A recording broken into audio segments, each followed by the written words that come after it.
the questions, but yeah, I figured we could just bounce back and forth if you guys want to like chop in with like Knicks questions like at any point. That works too. Oh, and I was gonna ask, are you guys gonna put this out as an episode 2? And if so, would you want me to do the ad reads for tomorrow just so that's in there, or would you can you can do that, because what we're going to do, like, this is what we're going to do. So we're going to, I know, are you going to run this tomorrow? Yeah. So what we're going to do is we want to run it as well, but what we're going to do is we're going to run this on Saturday. So it's going to be an extra one for us. So yeah, if you can put the ad reads in, that would be beneficial. Okay, cool. All right, good with me. Yeah. And the only reason why we're going to do it for Saturday, because we want to like also advance the Clippers game too. So gotcha. Yeah, because we have a game on Friday. You guys play tonight, right? Yeah, we played. Oh no, we play Friday night too. Oh, okay. Yeah. Same deal. Oh, okay, it is Friday night. Okay. Yeah. Okay, cool. All right. I'll do the. I'm not gonna do the whole like intro. Like I'll probably do that separately, but I'll do the 2 ads, it's just NHTSA and Bet Online. So I will get those in there. All right, cool. Okay. Let me pull those up and then I'm good to go.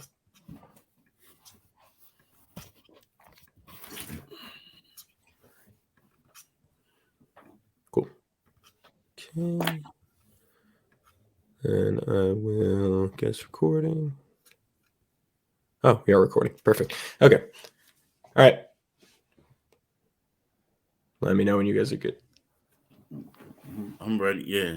Oh, sweet. Okay. All right, I'll bring some. All right. 3, 2, 1.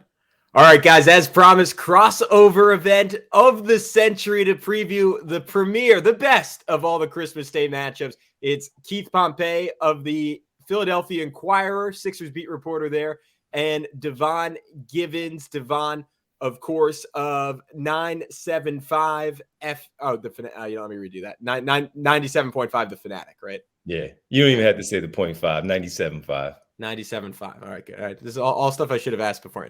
And Keith, your last name is Pompey, right? Yeah. Okay, cool. I wanted to make sure. I should have asked before. All right, one more try. 3, 2, 1.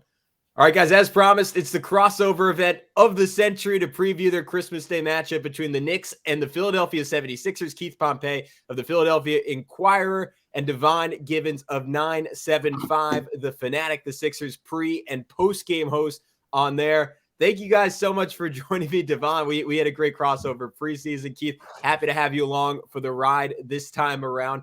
Let's start here. How are things going in Philadelphia? I say this not to make fun, just to state the facts. Only a game ahead of the New York Knicks, about a third through the season. But maybe that's more of a compliment to the Knicks than it is an insult to a Sixers team that's dealt with a whole lot of injuries, a healthy James Harden. Keith, I'll start with you. Where are you at overall on the Sixers right now? Right now the Sixers have made, in my opinion, some drastic improvements. I feel like they're playing quality ball right now. Their pace of play is better. James Harden and Joel Embiid seems to be a better pairing than they were in the season. And they seem to be providing depth. The one thing, though, with the 76ers is with this game in New York is that we're going to find out if their improvements were actual great improvements, or were they the result of them playing an inferior opponents. So I think that, the team has improved, but we're going to find out how much better this team is since the beginning of the season. Devon, preseason, when you came on, we talked about championship expectations. They were a common pick amongst the prognosticators to win the title, or at the very least get out of the Eastern Conference. Do you think those expectations are still realistic? Realistic? As of today, it doesn't really appear to be, but they should, of course, be on the forefront of 76ers fans' minds, because that's how this team was put together. And we don't know what happens by the trade deadline or even with the veteran buyout market.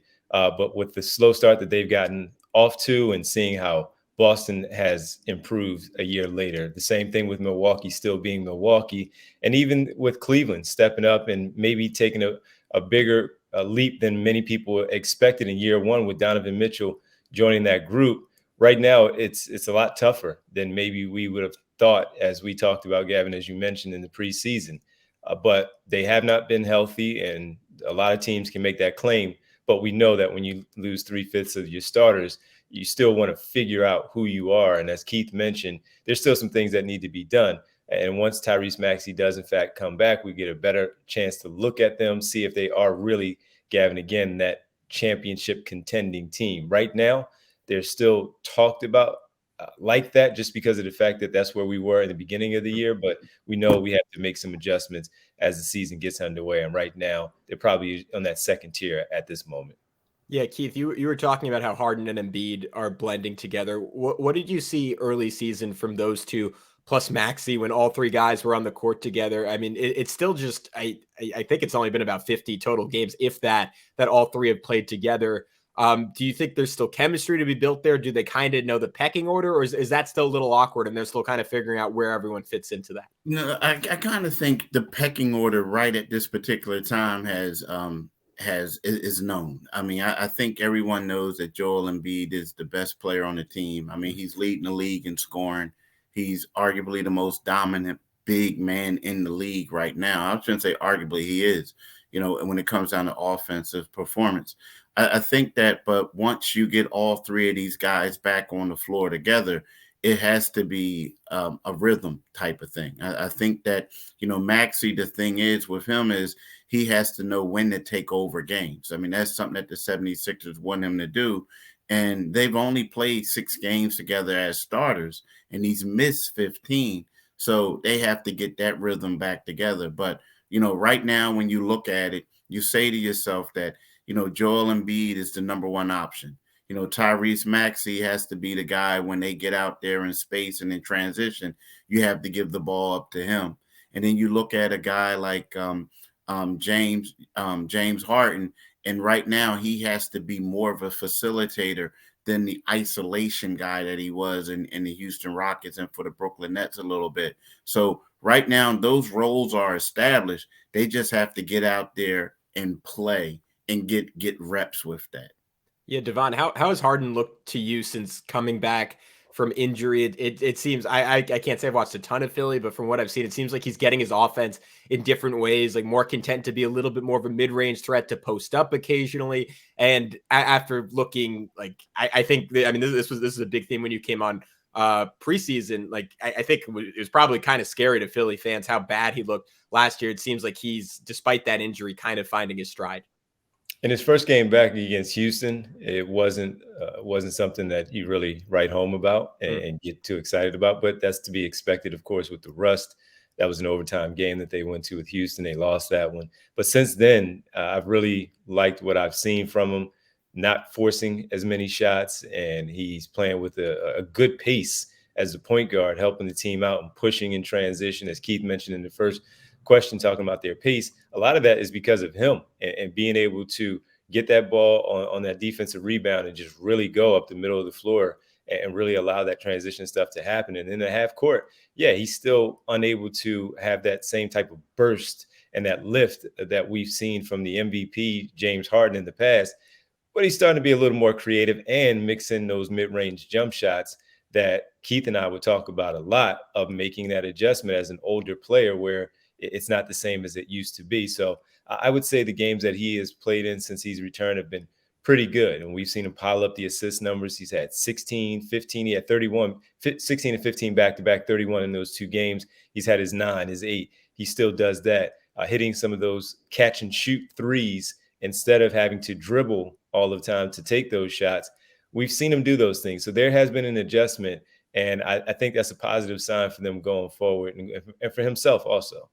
Yeah, I guess, Keith, that being said, I mean, you described Joel Embiid as the most dominant big in the NBA. What is different about his game this year? Because I know it was a little bit of a slow start, and then all three of us were in Philly for that breakout performance against the Utah Jazz, arguably the single best game any NBA player has had this season. And I mean, just looking at the stats, and what jumps out to me is a career high in assists as well, 4.7 this year. Is that where you're noticing that he's really made a leap as a passer? Yeah, I would say that. Now he still turns the ball over a lot. Like, too many. He has too many turnovers, right? I mean, that's the one thing. But I will say that his passing, and I think that has a lot to do with he has more shooters around him. Wouldn't you agree, D? And I think so that he's getting these assists. But, it just seems like right about now that in the past with Joel, it seemed like he always wanted to take over the game in the first quarter. Like he always had to. And then it got to a point in the fourth quarter, he was gassed. He didn't have anything. I feel like right now there's more patience. You know what I mean? He's like, distributing the rock, kind of getting the feel of the game. And then he's picking his spots to when it's time to take over the games. But he's still, turning the ball over too much, like I said. But at the same time, he does have more shooters around him, and he's getting more assists because of that. Devon, where are you at on Embiid so far? Yeah, I think he's been phenomenal. As Keith talked about, 33 points to lead the NBA.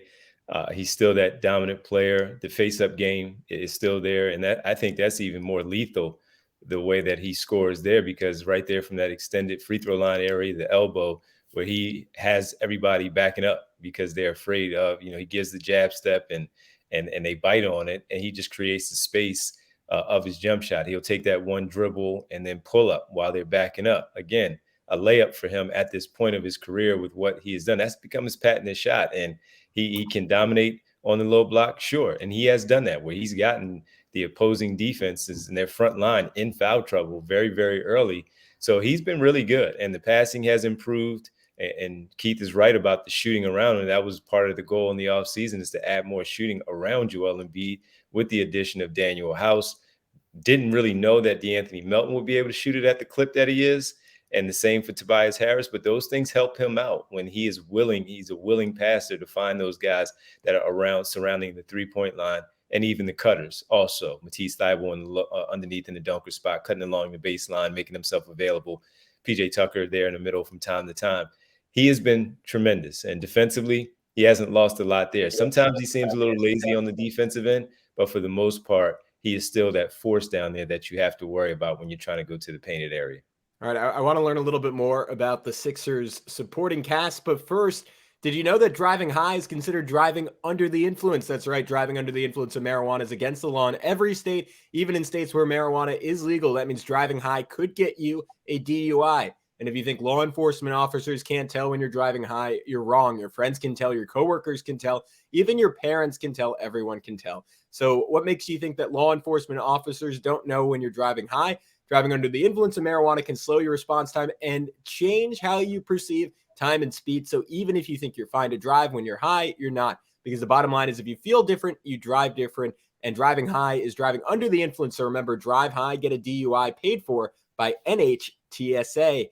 And we wanted to remind you guys, and thank you for making Locked On Knicks or Locked On Sixers your first listen every single day. Make sure to check out Locked On Sports Today for your second listen, the biggest stories around the sports world in 20 minutes or less, plus instant reactions, game recaps, and Locked On's take of the day. Locked On Sports Today, available on YouTube and wherever you get your podcasts. I'm sure the opening topic following Christmas Day will be Knicks Sixers, two of the great franchises in the NBA. And I know a lot of the Sixers' faith this year rests on their supporting cast. And Keith, coming into this season, the perception was Philly had finally given Joel Embiid everything he needed to go win a title, right? Second star in James Harden, budding potential all-star as soon as this year in Tyrese Maxey. But I think the big thing, and something, Devon, I know you talked about a lot when you came on the pod, was the idea that they finally had enough depth. DeAnthony Melton, PJ Tucker. How has that played out? Has that depth played up to expectations, or are they still looking for another piece potentially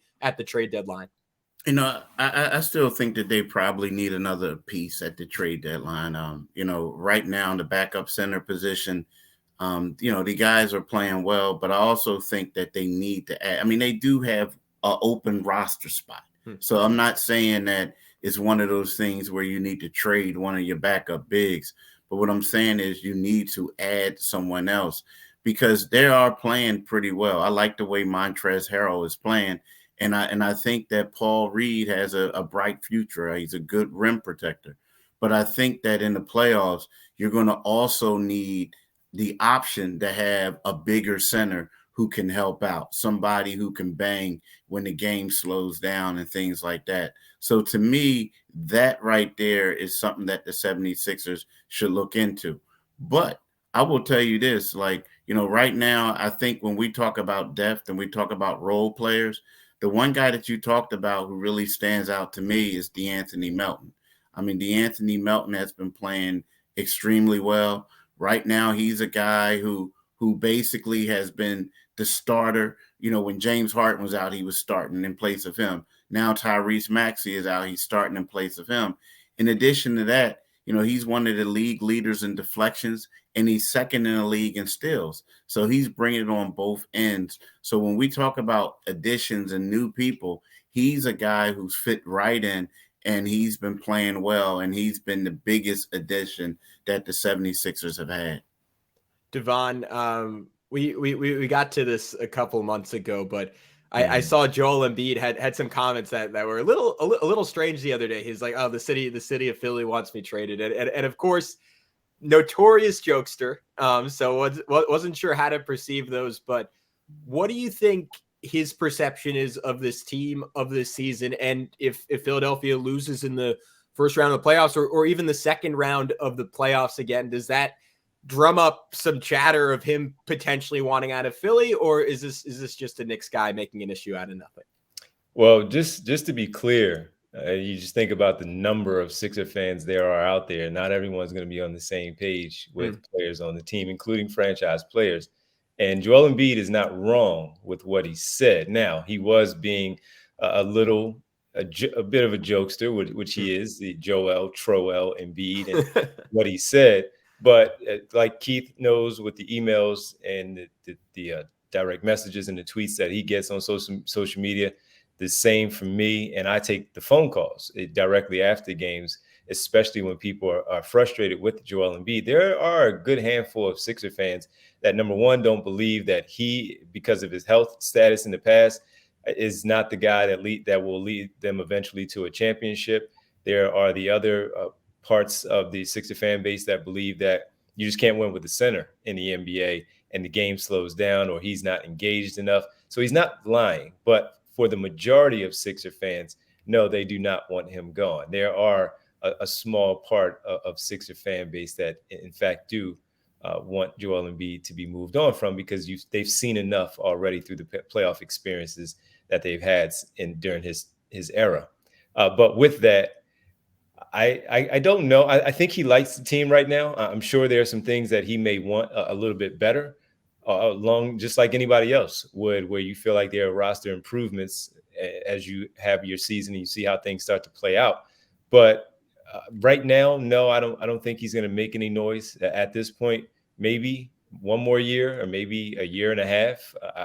It's hard to say. It really is hard to say, because he is connected to the city, he has a great relationship in general with the city and the fan base, and he's out there working his tail off to try to do his best. And we all know in the end it comes down to the health that he has and everyone else has in the end, to see if they can get over. They have to do some things in the playoffs on the floor wise, execution and things of that nature, to make sure that they advance past the second round and not have the same type of ending that we've seen for the past 4 or 5 playoff visits.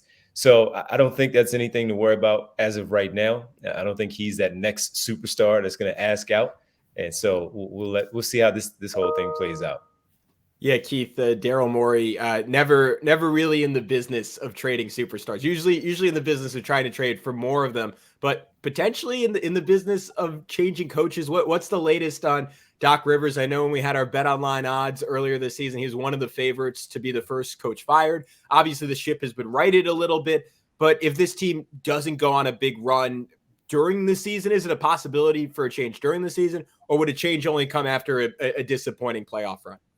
I mean, honestly, I think it's all fluid for everyone involved. You know what I mean? Like, I mean, when you factor in, like, I think Doc Rivers catches a lot of the flack because people look at the record. But, this season was supposed to be an upgrade in the roster, and things like that. But also, I think the real way to judge the 76ers is going to be in the playoffs, right? So right now, Doc Rivers can say, hey, look, I don't have my full complement of players. I've only had 6 games. My team is 18 and 12, right? 30 games. I've only had 6 games with my entire starting lineup. So I feel like it's kind of hard for somebody to part ways with him now. But let's keep it 100. If the Sixers go out in the second round, then there's going to be some heads rolling. But I also believe that they're tied at the hip. Like, because as much as we want to talk about what Doc Rivers has done, Daryl Morey is the one who brought in these guys, and it's supposed to be one of those things where it was supposed to be a drastic upgrade. And if they go out in the second round, then that's not an upgrade. It's like you're doing the same thing you did when Brett Brown was here. So I honestly have to believe that it just can't be Doc Rivers who's on the hot seat. It's going to be bigger than him. It could be Daryl Morey as well. Yeah, Devon, what do you think the best case scenario is for Philly in the playoffs? And maybe there's a glimmer of hope there where the Celtics looked borderline unbeatable over the first 25 games of the season and have looked a little bit more human the last 5 or 6. Obviously, with the Bucks going through Giannis is a pain, but Embiid maybe the one guy just from a physical perspective who can kind of match him point for point, shot for shot in a potential playoff series between those two teams. If Philly were to get out of the Eastern Conference, like, what do you think has to happen? What does that ultimately look like? Well, of course, the cliche thing, as I said a little bit earlier, for everyone, and that will be the health. But I think it rings true more for Philadelphia because of what we've seen them deal with health-wise, and mainly with Joel Embiid, where he's picked up these things that have been a hindrance to them in the playoffs. And last season, it was the facial fracture and the broken thumb. And that is part of the reason why I believe that, he wasn't himself. He didn't play in the first 2 games against Miami in the semis, and they eventually fell in 6 games overall. So, it's I think for them, they have to, that the chemistry overall has to be right when Tyrese Maxey comes back. We've seen some really good developments with this team that I think has been able to tell a little bit of a story for them going forward with these players out that should be beneficial later on as the season continues to go along when they have their full complement of the roster. And in the end, it's about, as Keith talked about, we all enjoy the regular season of a basketball season, the 82 games, the whole process of it all through it and that whole trek. But it's about the playoffs with this group at this point. And I know it may be different for you guys in New York with the Knicks inconsistent in getting to the playoffs, but here they have had championship level teams and they have not done it. And the matchup wise, sure, you look at matchups and you say, this one may work out best for the Sixers. If you're that good, oftentimes it's more about you than it is your opponent and what you do against that opponent once you get to that place. And that's why I think it's important for the Sixers to really find themselves, continue to find themselves.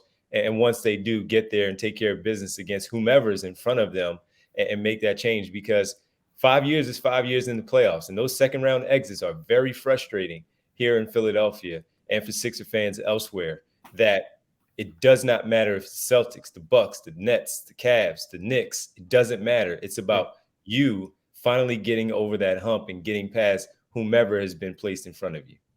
All right, let's come back in just a sec and talk some Knicks and see just how this matchup is going to go.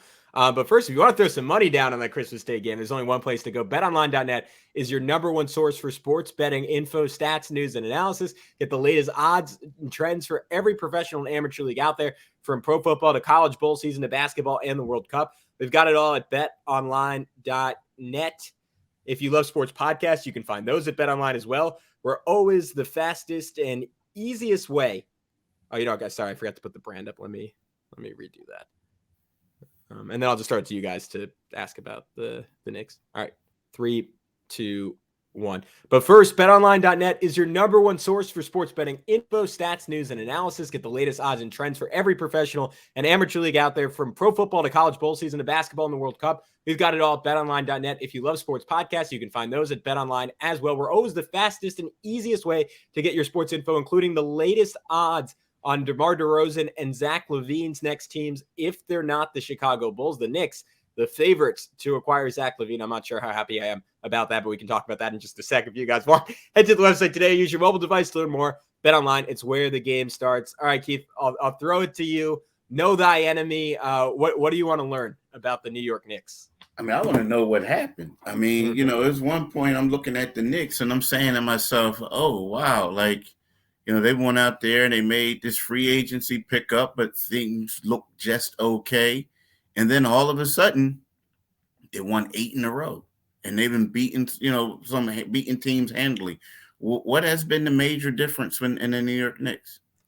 It was shortening the rotation to 9 players and putting Quentin Grimes into the starting lineup, combined with, and this is something that Knicks fans will not want to hear, and something I don't really want to hear. And I'm not sure if this was a key factor, but I think Obi Toppin's injury allowed the bench unit to fully lean into defense. And look, last night against the Toronto Raptors, it fired, where they're playing this 2 big look with Isaiah Hardenstein and Jericho Sims, and it works, but only against certain teams. But the starting lineup has really been the key. On the entire season, they're the second best 5-man unit in all of basketball over this 8-game winning streak, or over the 8-game winning streak, RIP. They led the NBA in net rating. And I just think the defensive intensity that Quentin Grimes as a starter and Deuce McBride off the bench have brought to the table has made the lives of RJ Barrett and Julius Randle so much easier, where RJ went from having one of the most difficult defensive matchups in the league night in, night out. Now Quentin Grimes, since he's been the starter, he's had the most difficult matchups in the entire NBA night in, night out. So RJ clearly has more legs on offense, is putting in more effort as a secondary defender. And for Julius Randle, I mean, he is just totally transformed in terms of his intensity, his focus, his interest in just giving a you-know-what on defense. And a big part of that is Tom Thibodeau using him more as a switch big instead of a drop big. And he is just far more engaged when you put him in a mano-a-mano situation versus just saying, all right, just kind of sit back on that screen, contest if you want, don't if you don't want to. And that combined with the shooting that Grimes has provided, and Randle and RJ both getting really hot from 3 and looking more explosive in the paint, they're just a completely different team on both ends of the floor. Who is, for me, watching from afar, I guess my question would be, I don't really yet know still who RJ Barrett is in the NBA. It's a completely fair question, because he was a disaster to start this year. I think there was a case to be made that he was probably the single most destructive starter in the NBA, in that the Knicks were far worse when he was on the court. He was shooting something like 30% from the field, like at one point 16% from 3. Couldn't hit a free throw for the most part, and the defense was somehow worse than the offense was. And we were sitting there sort of stunned, and like the guy was just coming off the second half of the season where you could talk yourself, and I did talk myself into him potentially making a run at an all-star berth this year. And he was terrible, and he looked lethargic is really the only way to describe it. And over these last 15 games, I have the numbers conveniently right in front of me. He's averaged 22 points, 6 rebounds, 3 assists, shooting 46% from the field, 37.5% from 3, 76% from the foul line, which is one of the best 15-game stretches of his entire career. He looks way more explosive. Guys are bouncing off of him on drives. He's finishing a lot more smoothly. His touch looks better. His 3-point shot, all of a sudden, he's really confident in it again. And defensively, he's gone from a tire fire to someone who is certainly not the best, but you can survive with, given what Grimes and even Randle and Mitchell Robinson are doing on that end of the floor. Okay. A question for you. Do you think the Knicks, we're talking about the 76ers, and we're asking, do they have to make another move? When you look at the New York Knicks, it was one of those things, and Jalen Brunson, I like him, great guy, Villanova dude. But do you think the Knicks have to make another move? And as far as getting like a top level, all-star caliber player to bring to New York to make the fans happy? Yeah, so that was the tricky question with Donovan Mitchell, right? If you trade for that guy, do you actually have enough left to win with him? And the answer is, I mean, you can make a case. It's looking more and more like maybe. Like, let's just say the trade had been RJ Barrett, Emmanuel Quickley, Obi Toppin, right, and a couple of picks for him. You slot Donovan Mitchell into the starting lineup with Quentin Grimes. If it all of a sudden feels like maybe they would have had enough defense, especially with how well Mitchell's playing on that end of the floor this year. Him and Brunson would have been so dynamic offensively.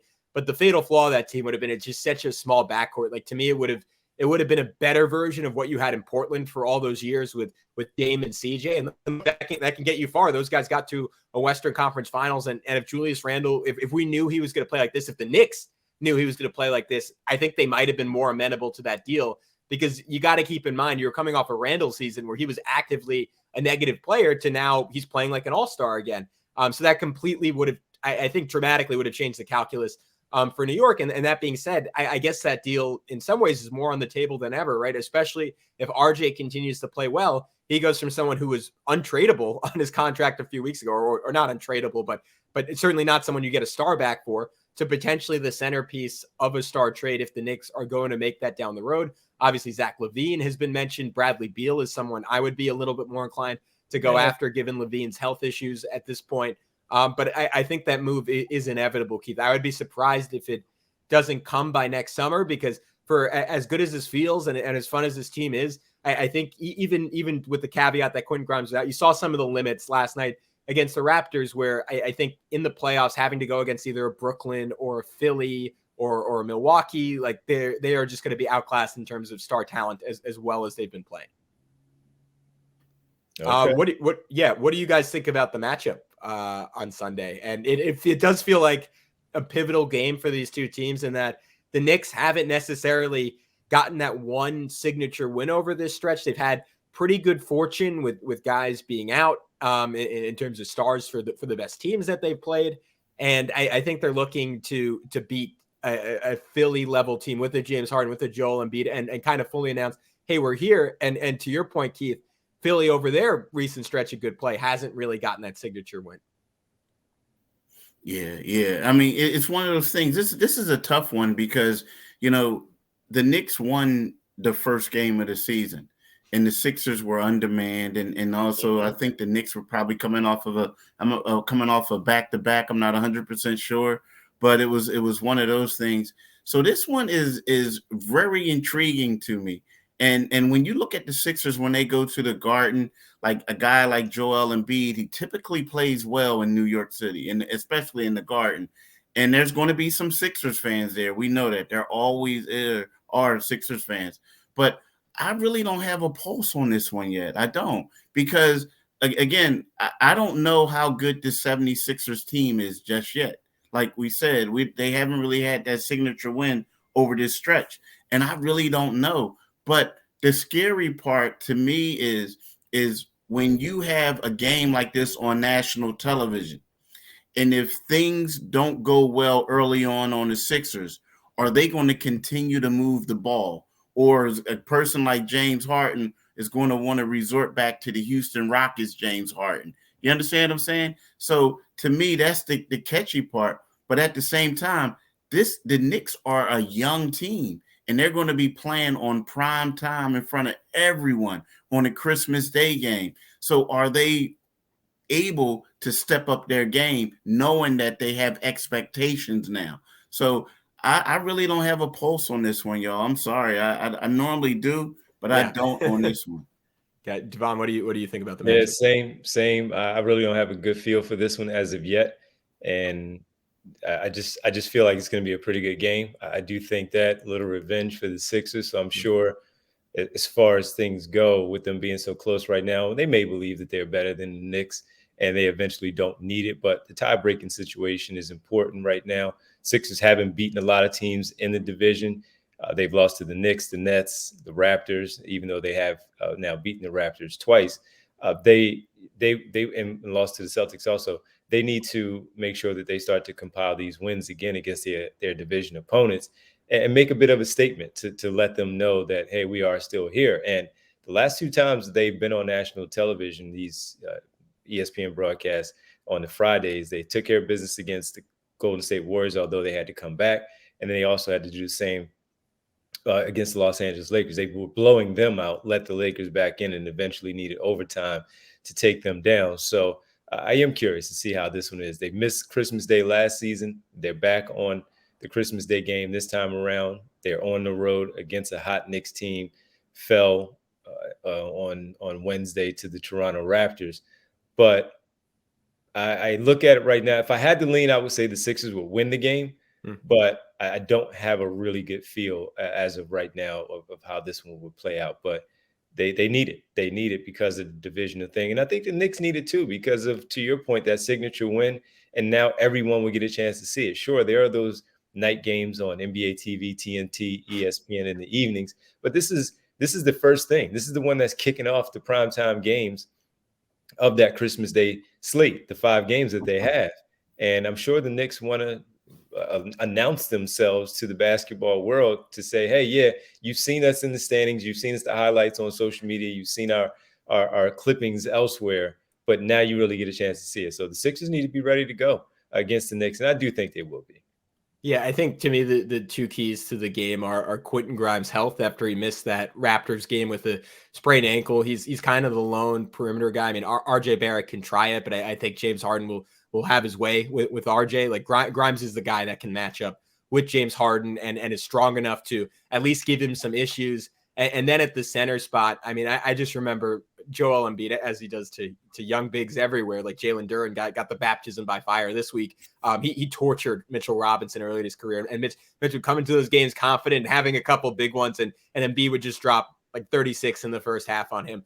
Mitch is physically stronger. I think due to injuries, I don't remember those two matching up a whole lot recently. Obviously, this year Embiid was out for that first game, so if Mitch can hold his own a little bit, can continue his run of great rebounding, I think that this Knicks team is feisty. They'll have a decent chance to pull the upset. Sure. But man, if Embiid has his way, we've seen it time and time again this year where he can just carry Philly to victory. Guys, thank you so much for your time. Before I let you go, at least for the Knicks side, for the Knicks fans listening, can you guys tell everyone where they can find all your great work?